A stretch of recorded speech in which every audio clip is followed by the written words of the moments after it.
जी तो फ्रेंड्स, मज़ेदार से गर्मा गर्म मूंग दाल के पकोड़े बिल्कुल रेडी।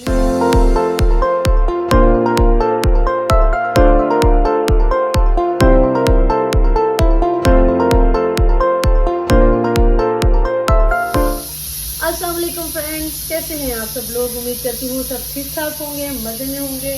और सबसे पहले ये पीछे आने वाले साउंड के लिए माज़रत, क्योंकि पीछे भी कुकिंग ही हो रही है और आपके लिए भी एक मज़ेदार सी रेसिपी के साथ मैं रमज़ान रेसिपी के साथ हाजिर हूँ, जो कि है दाल के पकोड़े। जी आज मैं आपके लिए बनाऊँगी मूँग दाल के पकोड़े। बहुत मज़ेदार बनते हैं, बेसन वाले पकोड़े से ज़्यादा क्रिस्पी बनते हैं, सिंपल इंग्रेडिएंट्स के साथ बनते हैं। और इंग्रेडिएंट्स इसके बिल्कुल आपके सामने हैं, तो मैं आपको उनकी क्वांटिटी बता देती हूँ। जी मूंग दाल ली है मैंने, ये 1 कप है और इसको मैंने तकरीबन 1 घंटा पहले भिगो दिया था, इसको सोख करके रख दिया था मैंने। उसके बाद ये 4 जो हैं लहसुन के हैं, थोड़ा सा इसमें हरा धनिया जाएगा, लाल मिर्च और नमक हस्बे जायका जितना आप चाहें, थोड़ा सा ज़ीरा जाएगा, ये हाफ टी स्पून अजवाइन है ये जाएगी, और 4 से 5 हरी मिर्चें जाएंगी। तो सबसे पहले हमने जो करना है वो करना ये है कि हम इस दाल को पेस्ट बना लेंगे, ब्लेंडर में डालेंगे और इसका पेस्ट बनाएंगे। तो मैं इसका पेस्ट बना के फिर आपको दिखाती हूँ। जी ये देखें, पेस्ट इसका बन गया है दाल का थिक सा। और अब मैंने इसके अंदर जो लहसुन के जवे मैंने आपको दिखाए थे वो मैंने ऐड कर दिए हैं, और अब हम इसको इसके साथ पीसते हैं, फिर मैं आपको दोबारा दिखाती हूँ। जी तो फ्रेंड्स, अब मैं इसके अंदर ऐड कर रही हूँ नमक। आप हस्बे जायका इस्तेमाल करेंगे, मैं तकरीबन 1 टीस्पून जो है वो मैंने इसमें सॉल्ट का डाला है। ज़ीरा 1 टीस्पून, लाल मिर्च 1 टीस्पून, हस्बे जायका जितना आपको पसंद है आप ऐड करेंगे। थोड़ी सी अजवाइन डालेंगे, थोड़ी सी। मैंने इसके अंदर तकरीबन 2 पिंच के करीब ये जो है अजवाइन डाली है। हरा धनिया ऐड करेंगे थोड़ा सा, और मैंने हरी मिर्च का पेस्ट बना लिया है, 4 मिर्चें थी। आप चाहें तो काट के भी डाल लें, या इस तरह से पेस्ट बना के डालना चाहें तो वो भी कोई मसला नहीं है। इसको मिक्स करेंगे।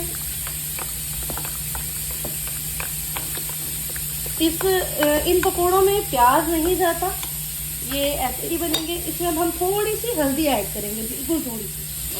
ये सिर्फ कलर के लिए मैंने थोड़ी सी ऐड की है, टेस्ट के लिए नहीं है, लेकिन अगर आपको हल्दी का टेस्ट अच्छा लगता है तो आप ऐड कर सकते हैं। देखेंगे आप ये। और अब हम डालेंगे इसके अंदर तकरीबन 2 पिंच, अगर आपके पास सोडा है खाने का तो डाल लें, अगर नहीं है तो कोई इशू नहीं है, ये बिल्कुल रेडी है पेस्ट। देखिए इसकी कंसिस्टेंसी यही होनी चाहिए। सिर्फ 1 पिंच मैं इसके अंदर सोडा डाल रही हूँ।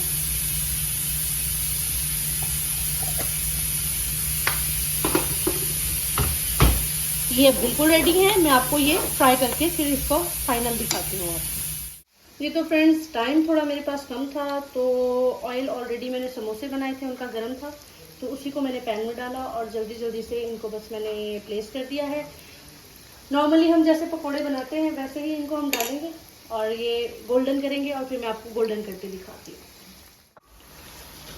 देखिए क्या मज़ेदार खूबसूरत कलर आया है इनका, और ये बहुत क्रिस्पी और बहुत मज़ेदार बनते हैं। आप इनको लाजमी ट्राई कीजिएगा, बहुत मज़ेदार है। बस ध्यान कीजिए कि ओवर ना हो जाए। वैसे कितना खूबसूरत कलर लग रहा है ना। और रमज़ान में पकोड़ों के बगैर अफ्तारी जो है वो अधूरी लगती है, और एक ही तरह के पकोड़े खा खा के वैसे थोड़ा सा हो जाता है कि अब थोड़ा चेंज किया जाए। तो ये उस फीलिंग के लिए बड़ी ज़बरदस्त एक यूनिक चीज़ है, आप खाएंगे आपको बहुत मज़ा आएगा। अब मैं बनाऊंगी किसी दिन आपके लिए बैंगन के पकोड़े, और फिर मैं बनाऊंगी आपके लिए पालक के पकोड़े, फिर बनाऊंगी मैं आपके मिर्ची के पकोड़े। बस आप बताते जाएं कि आपको खाना क्या है, जो बताएंगे उनकी मैं फरमाइश पे लाजमी कुछ ना कुछ ज़रूर बनाऊंगी। शोर ना करें।